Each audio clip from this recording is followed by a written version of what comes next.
m'adresse à toutes les personnes qui se disent connaître les missions étrangères de Paris, qui se disent connaître le père Gilles, le père Georges. Ah, le père Georges. Nous sommes le 5 juin 2023. La mousson a déjà commencé. Aujourd'hui, par le pur hasard, il fait beau. Avant-hier, il pleuvait des trompes d'eau. Dossier Mission étrangère de Paris et du Japon. Dossier MEP pour les habitués. Par Timothée Béguin, autiste Asperger, vivant au Japon depuis 20 ans, ayant été accueilli à bras ouverts par les pères Michel Conan, Bernard Jacquel, Geoffroy Marchand, François-Xavier Or en 2003, puis grâce aux pères Bernard, Geoffroy et Michel, nous avons, Kyoko et moi, été en étude pour la préparation à notre mariage, et nous avons été mariés par le père Michel Conan. Ces 3 prêtres des missions étrangères de Paris que j'ai rencontrés à plusieurs reprises en France, au Japon, depuis l'affaire Philippe, je dis bien, se sont tous excusés. Alors moi je les aime bien, ces prêtres, je les connais depuis un petit moment, et j'ai bien reçu leur pardon,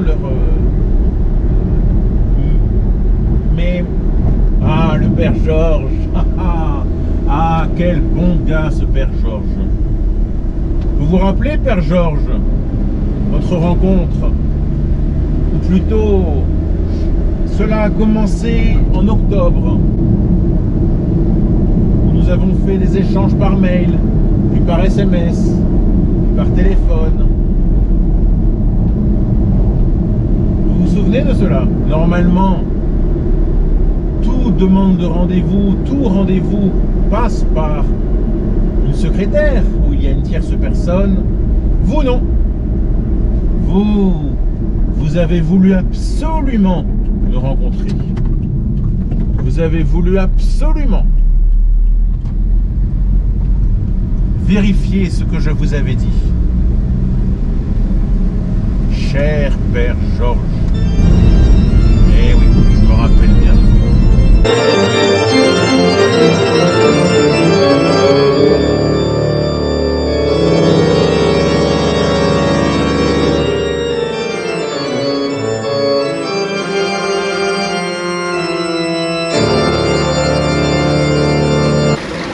Je suis en mission de reconnaissance. Hier, j'ai parlé avec le père Anselmo,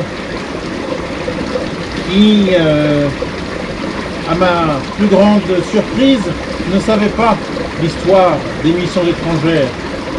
J'ai aussi parlé avec les paroissiens d'Obikilo. Oui. Pourquoi dois-je vivre caché? Pourquoi dois-je me la fermer? Pourquoi le 18 mars 2023, père Vincent Sénéchal et père François-Xavier Or m'ont dit, en me tapotant sur l'épaule, m'ont dit d'arrêter de faire mes vidéos sur YouTube. Encore une fois, si père Vincent Sénéchal n'avait pas sorti ce jour-là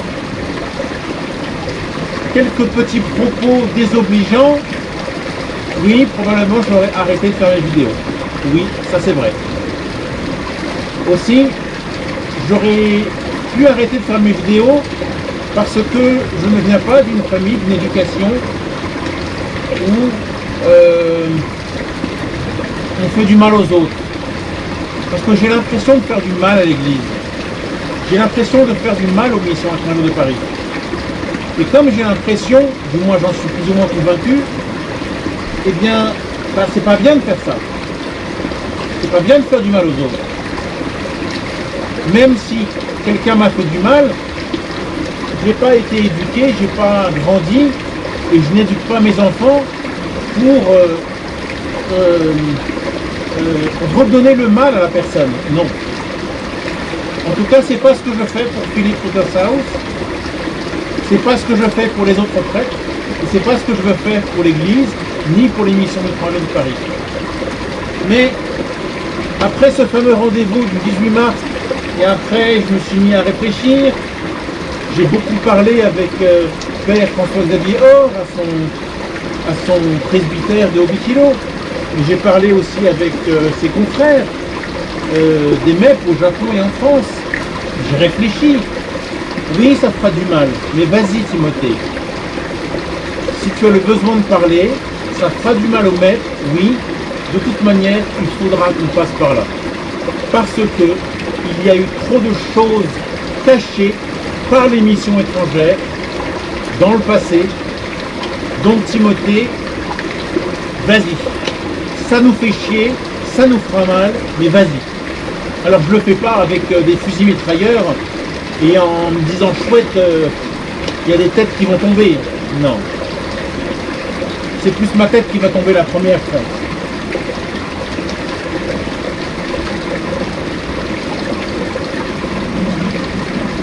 Bien, ce que je veux vous dire, c'est il y a bien des choses que je ne comprends pas.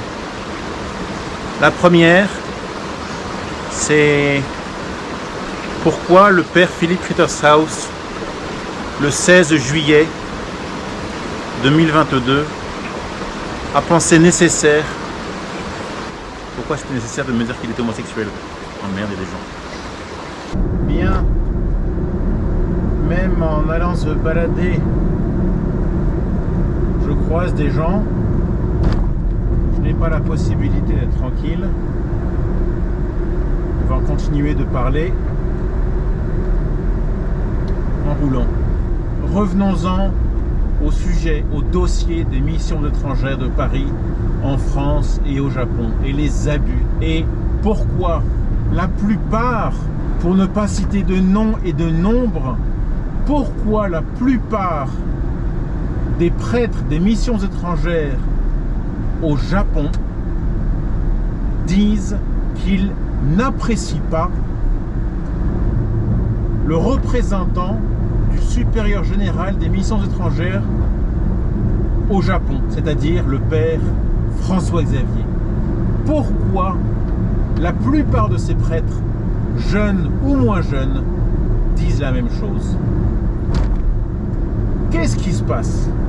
Pourquoi vous vous faites la guerre?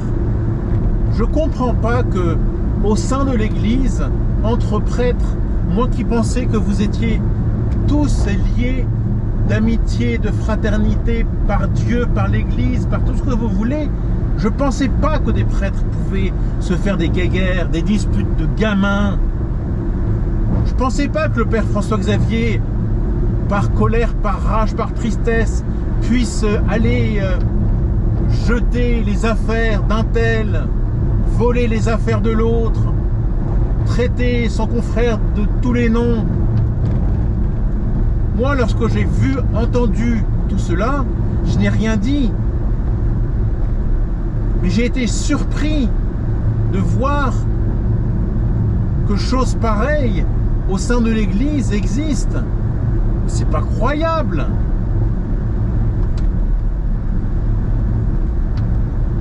Pourquoi tous ces prêtres des MEP au Japon disent « Oh là là, non, non, non, non, moi je veux pas contacter François-Xavier. Oh là là, non, François-Xavier et moi, ça colle pas. Et puis, il n'a pas un très bon caractère. Oh, qu'est-ce qui se passe là? Je connais pas bien le père François-Xavier, mais le peu que j'ai vu, c'est un homme comme tout le monde. Je sais pas moi. Évidemment, je me disais ça aussi pour le père Philippe. Je me disais ça aussi pour tous les prêtres. Mais ce dossier, cette affaire des missions étrangères de Paris, du père François-Xavier, du père Gilles, du père Georges, du père Barthélemy, du père Philippe, du père Émeric, du père Pierre, du père Bernard, du père Geoffroy, du père Michel, du père Gérard, ce fameux Georges, lorsqu'il m'a donné rendez-vous le 29 novembre 2022 à 20h15 devant le Panthéon. Quelquefois j'arrive à imiter sa voix, j'arrive à imiter sa manière de parler. Je vais essayer. Enfin, monsieur Béguin, vous comprenez hein, tout ce que vous m'avez dit au téléphone l'autre jour, ça m'a surpris. Enfin, vous comprenez, monsieur Béguin, vous avez dit des choses qui m'ont surpris. Vous avez parlé de mes confrères, vous avez parlé de...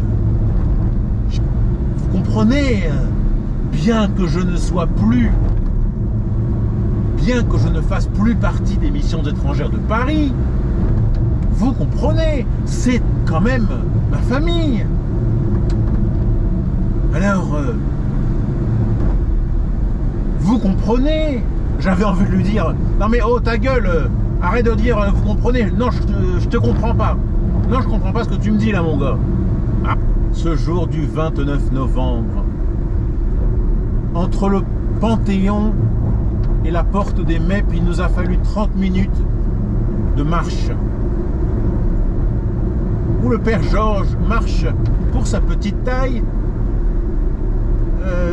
vite, très vite.